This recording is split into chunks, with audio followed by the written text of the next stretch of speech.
Good morning class. बेटा आज अपन पढ़ेंगे वाक्य विचार। वाक्य क्या होते हैं? वाक्य क्या होते हैं? तो शब्दों के क्रमबद्ध समूह को वाक्य कहते हैं। शब्दों के क्रमबद्ध समूह को वाक्य कहते हैं। ऐसा समझ में आपको? शब्दों के क्रमबद्ध समूह को वाक्य कहते हैं। अब देखिए इसके अंग। तो बच्चों इसके दो अंग होते हैं, उद्देश्य और विधेय। उद्देश्य और विधेय। उद्देश्य क्या होता है? मतलब जिसमें बताया जाए कि कौन कर रहा है, क्रिया करने वाला। जैसे मोहन खेलता है, तो कौन खेलता है? मोहन। तो मोहन क्या हो गया? उद्देश्य। यानी काम करने वाले को बताया जाए, जिसके बारे में बताया जाए वाक्य में कि क्या कर रहा है, वो क्या कहलाता है? उद्देश्य।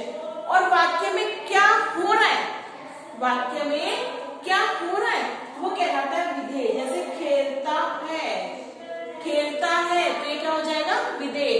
तो वाक्य के दो अंग होते हैं, क्रिया करने वाला यानी कर्ता वो कहलाएगा उद्देश्य, और क्या क्रिया हो रही है, क्या काम हो रहा है वो कहलाएगा विधेय।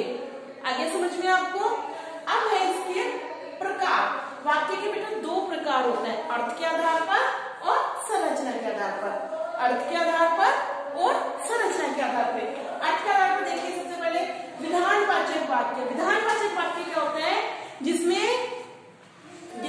किसी कार्य को करने के बारे में बताया जाता है। जिसमें किसी कार्य को करने के बारे में बताया, जैसे मैं स्कूल जाती हूँ, ये वाक्य हो गया मैं स्कूल जाती हूँ।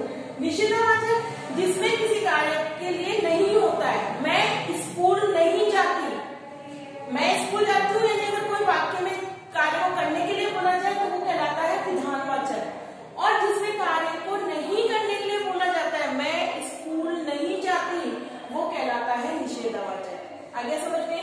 उसके बाद प्रश्नवाचक। प्रश्नवाचक वाक्य में होते हैं जिनमें प्रश्न पूछे जाते हैं, आप क्या कर रहे हो, आप कहाँ जाओगे, आपके घर पे कौन है, ठीक है। आज्ञावाचक जिसमें आज्ञा का बोध होता है। जिस वाक्य में आज्ञा का बोध होता है उसे हम आज्ञावाचक कहते हैं। जैसे पिताजी कहते हैं कि राम सामान लेके आओ दुकान से, है ना। माता जी ने कहा सामान उतारो, तो आज्ञा देने का। विस्मयवाचक, विस्मयवाचक जिसमें हर्ष, दोष, खुशी आदि का बोध होता है, जिसमें आश्चर्य, खुशी होता है, वाव ओए भगवान, है ना। तो इन सब का बोध होता है, हर्ष, खुशी, आश्चर्य, दुख, इन सब का बोध होता है, वो क्या कहलाते हैं? विस्मयवाचक। इच्छावाचक जिसमें हम किसी को आशीर्वाद देते, भगवान करे तुम खूब बड़े हो, चिरंजीव रहो, आयुष्मान रहो, बोलते हैं ना। तो जिसमें आशीर्वाद और कामना का भाव होता है वो इच्छावाचक वाक्य कहलाते हैं। ऐसे समझ में? इसके बाद है संदेहवाचक। जब किसी कार्य पे संदेह होता है, जैसे अपन मौसम देख के कहते हैं यार शायद आज तो बारिश आएगी, अब बारिश आ भी सकती है और नहीं भी आ सकती। तो जब किसी कार्य में संदेह होता है वो संदेहवाचक वाक्य कहलाते हैं। संकेतवाचक जब किसी कार्य को करने के लिए संकेत दिया जाए, जैसे आप लोगों से बोलते हैं ना पढ़ लो नहीं तो फेल हो जाओगे, या फिर पास होना है तो पढ़ लो, यानी कि पास होने के लिए क्या जरूरी है? पढ़ना। तो संकेत हो गया, आपको संकेत दे दिया, ठीक है ना। तो ये हो गया अपने अर्थ के आधार पर। तो अर्थ के आधार पर वाक्य कितने प्रकार के होते हैं? 8 प्रकार के। पहला है विधानवाचक वाक्य जिसमें किसी कार्य को करने के बारे में बताया जाता है। दूसरा है आपका निषेधवाचक वाक्य। निषेधवाचक वाक्य क्या होते हैं बच्चों? जिसमें किसी कार्य को करने के लिए मना किया जाए, जैसे मैं स्कूल नहीं जाऊंगी, मैं नहीं खेलूंगी, ठीक है। प्रश्नवाचक वाक्य, प्रश्नवाचक वाक्य वे होते हैं बच्चों जिनमें प्रश्न का बोध होता है।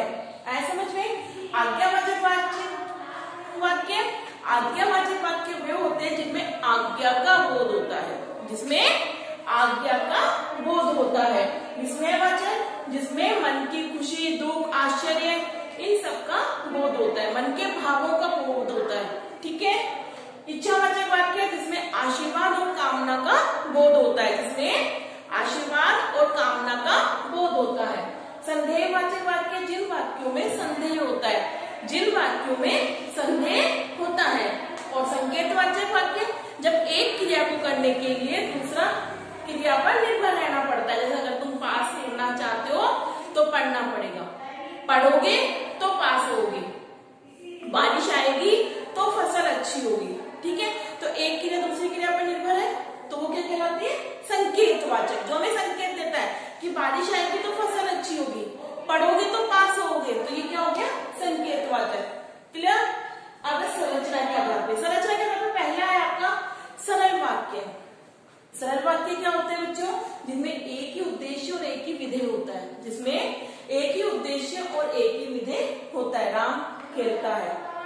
मोहन सोता है। ठीक है, मिश्रित वाक्य नाम से पता चल रहा है, मिश्रित वाक्य जिसमें दो वाक्य होते हैं। ठीक है, मिश्रित वाक्य जिसमें दो वाक्य होते हैं, एक उसका प्रधान वाक्य होता है, एक उसका उपवाक्य होता है। मिश्रित वाक्य में क्या हो जाएगा, मिश्रित वाक्य में दो वाक्य होते हैं, एक तो प्रधान वाक्य हो जाएगा और एक हो जाएगा उसका मिश्रित वाक्य। जैसे जो व्यक्ति धनी होता है वह हर चीज खरीद सकता है। आगे समझ में, तो देखो जो व्यक्ति धनी होता है एक वाक्य, अब उसी से संबंधित उसका उपवाक्य क्या बन गया, वह हर चीज खरीद सकता है। तो एक प्रधान वाक्य होता है और दूसरा उसका उपवाक्य होता है। क्लियर। थर्ड है आपका संयुक्त वाक्य। संयुक्त वाक्य क्या होता है, जिनमें दो या दो से अधिक स्वतंत्र वाक्य होते हैं, जिनमें दो या दो से अधिक स्वतंत्र वाक्य होते हैं। जैसे सूर्य उदय हो गया, हमें घूमने निकल जाना चाहिए। सूर्य उदय हो गया, हमें घूमने निकल जाना चाहिए। तो आया समझ में। संरचना के आधार पर तीन वाक्य हैं बच्चों। पहला है सरल वाक्य। सरल वाक्य वो होते हैं जिनमें एक उद्देश्य और एक विधेय होता है। क्लियर। जैसे राम खेलता है। मिश्रित वाक्य जिसमें एक प्रधान वाक्य होता है और दूसरा उसका उपवाक्य होता है। जैसे धनी व्यक्ति सब कुछ खरीद सकता है। और संयुक्त वाक्य जिसमें दो या दो से अधिक स्वतंत्र वाक्य होते हैं, उन्हें हम संयुक्त वाक्य कहते हैं। तो आया आपको टॉपिक समझ में। एक बार दोबारा देख लो पूरा वाक्य। शब्दों के क्रमबद्ध समूह को वाक्य कहते हैं। इसके दो अंग होते हैं, उद्देश्य और विधेय। उद्देश्य क्या होता है, वाक्य में जिसके बारे में बताया जाए। वाक्य में जिसके बारे में बताया जाए। जैसे मोहन खेलता है, तो किसके बारे में बताया जा रहा है, मोहन के बारे में। तो ये क्या हो गया, उद्देश्य। और विधेय जो बात वाक्य में बताई जाती है, जो बात वाक्य में बताई जाती है। जैसे खेलता है, ये क्या हो जाएगा, विधेय। क्लियर। अब इसके प्रकार, तो वाक्य के दो प्रकार होते हैं, अर्थ के आधार पर और संरचना के आधार पर। अर्थ के आधार पर 8 प्रकार होते हैं। पहला है आपका विधानवाचक, जिसमें किसी कार्य को करने के लिए बताया जाता है। दूसरा है निषेधावाचक, जिसमें किसी कार्य को करने के लिए मना किया जाता है, नहीं। तीसरा है प्रश्नवाचक, जिसमें प्रश्न का बोध होता है। चौथा है आज्ञावाचक, जिसमें आज्ञा का बोध होता है, जाओ दूध लेके आओ, जाओ पानी लेके आओ। ठीक है। विस्मयावाचक, जिसमें मन के भावों का बोध होता है, खुशी, दुख हो गया, घृणा हो गई, आश्चर्य हो गया। ठीक है। इच्छावाचक, जिसमें आशीर्वाद और कामना का बोध होता है।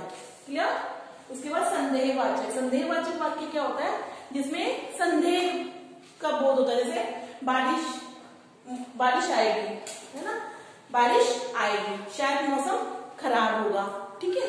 संकेतवाचक। संकेतवाचक क्या होता है, जिसमें एक क्रिया पर दूसरी क्रिया निर्भर होती है। अगर पढ़ोगे तो पास होगे। क्लियर। संरचना के आधार पर 3 प्रकार के होते हैं, सरल वाक्य, मिश्रित वाक्य और संयुक्त वाक्य। सबसे पहले सरल वाक्य। सरल वाक्य जिसमें एक उद्देश्य और एक विधेय होता है, यानी कि एक क्रिया और एक कर्ता होता है।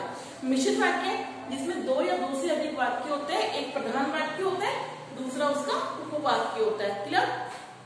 संयुक्त वाक्य जिसमें दो या दो से अधिक स्वतंत्र वाक्य होते हैं।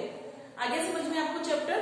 तो इसका क्वेश्चन करोगे आप, वाक्य किसे कहते हैं, इसके वेदों को समझाइए। अगर आपने पूरा समझा दिया तो समझो आपको पूरा चैप्टर आ गया। ठीक है बेटा।